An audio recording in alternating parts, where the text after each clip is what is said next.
All right, let's go.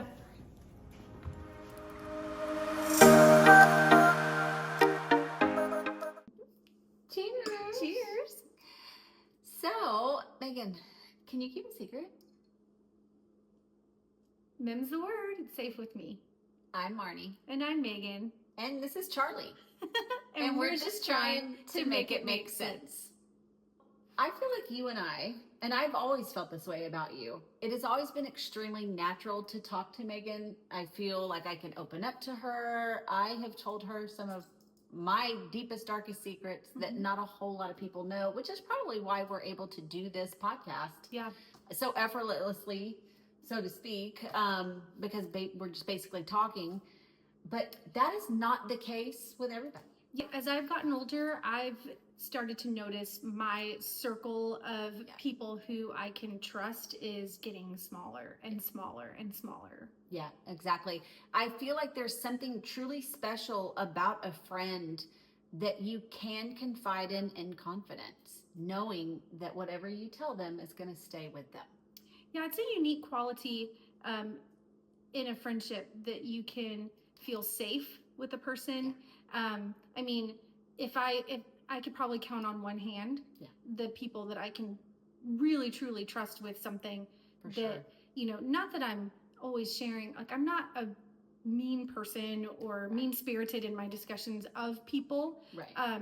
But sometimes like you're just going through something that you don't want everyone to know, but you also, if you keep it in, it hurts. So you just want to let that out and share. Yeah. And there's a small, I mean, aside from my husband, there's a very small group of women that I trust with my deepest, darkest feelings. For sure.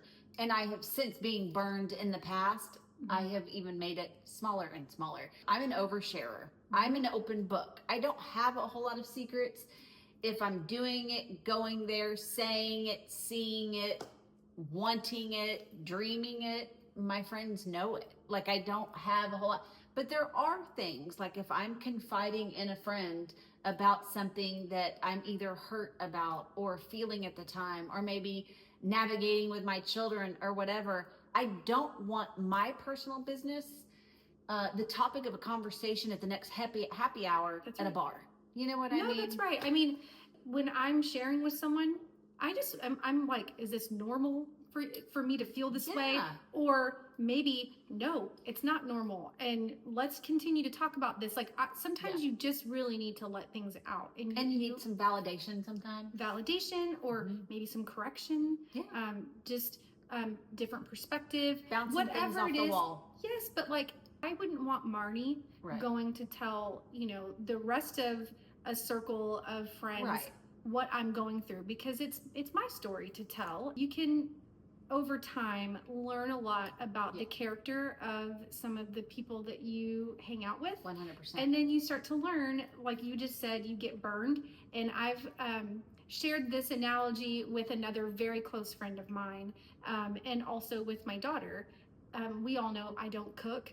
So this is kind of funny, but you know, when you go and you open an oven and you get burned by the oven, you make sure the next time that you put on now what we call oven gloves. And my friend was like, those are mitts, not gloves.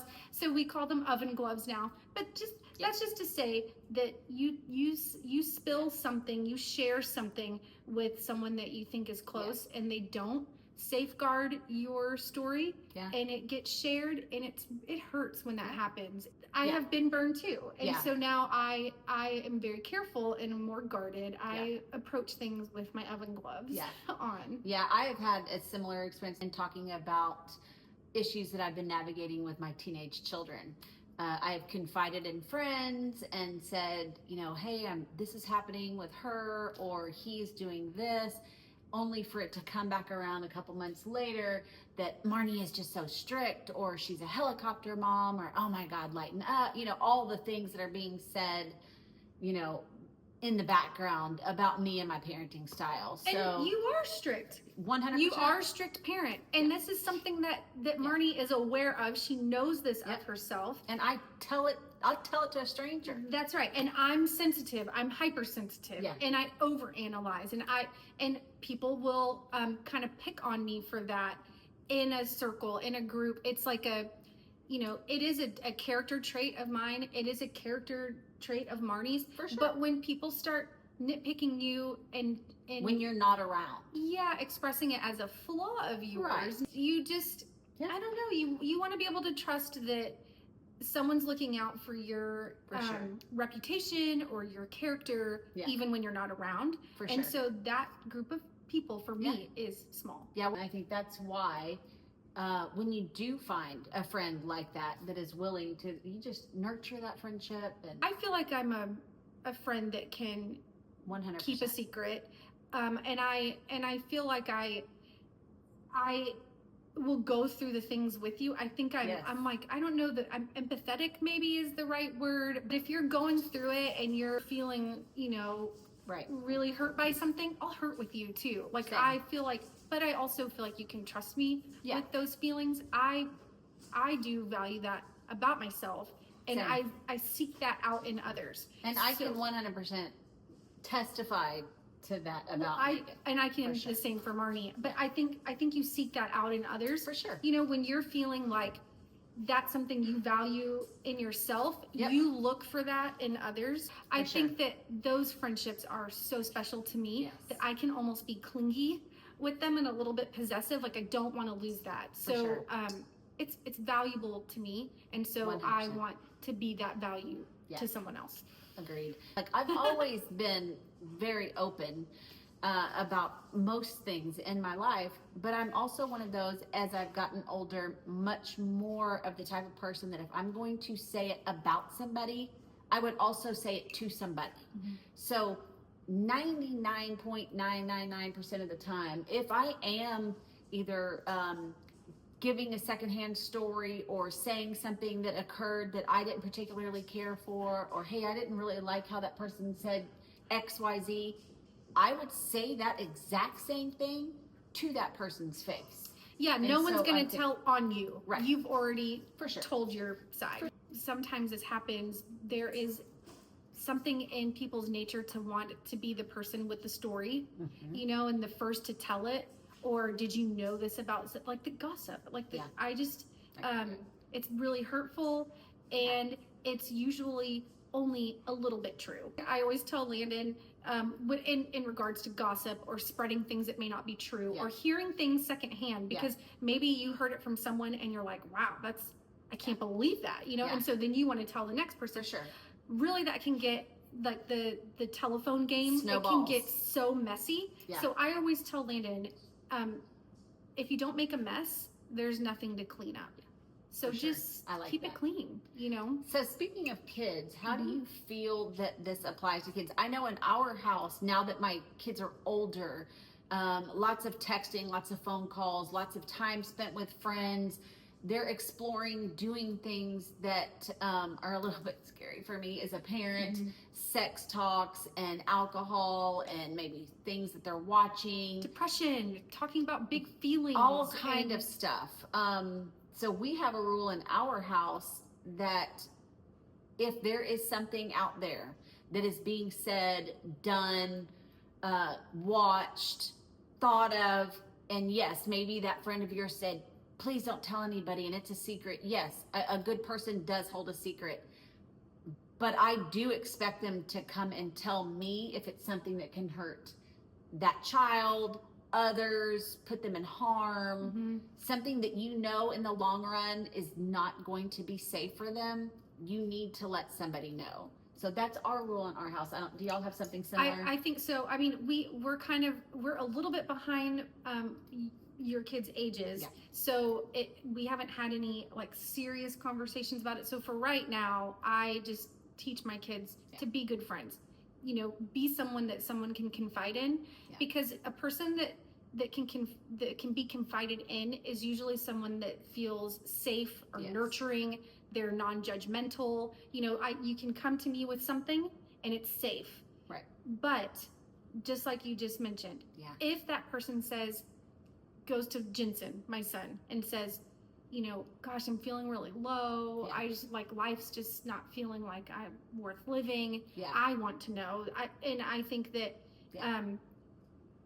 it's not being a bad friend. It's being a good it's being a friend. good friend. You're trying Yeah. to protect them, and that's just going to come with age and as Sure. our kids grow Awareness. up, knowing which ones are to tell and which ones are to For keep. sure. But I think like telling mom doesn't Yes. count Yes. as spreading a secret. Right. Like, Well, like with Delilah had come to me and said, hey mom, a friend of mine who does not have a phone has been using this texting app, and because I have her phone on lockdown where neither one of my kids can add contacts without me approving the contact. So when she asked me, can I add this person as a contact? Well, who is it?